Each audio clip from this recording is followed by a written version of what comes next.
سلام علیکم دوستان، سچم خوب بخیرین، جانتان جور است، بخیر هستین. امروز آمادیم که یک کاکا که بلدی از ما قرار است دوبایتی بخوانم.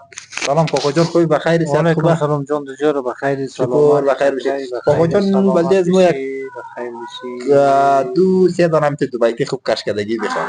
خب خیلی خوب. یعنی مگه بگی خمیر را رفته تو را نگاه کنم ما آتش ده دل میا کجا کنم ما آتش ده دل میا هر صبح و بگاه سکولی دل با خدا کنم ما بخوان یک چند دانه؟ بحث دیگه یاد یک چند دانه نداریم بخوان. این مثلا خودم مثلا متو بخوام دوری خواندید. یک چند دانه روز بخوان. یک چند دانه خوب روز کشکدگی بخوان. این بخوان کم آدم متو تو خود خدا جور است.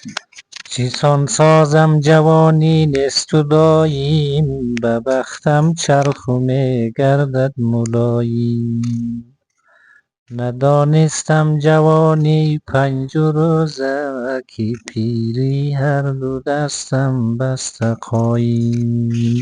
یک دانه دیگه هم بخوان بلدوزم. یک دانه یک. یاد نداریم دورو خبر خالی نیست. تشکر.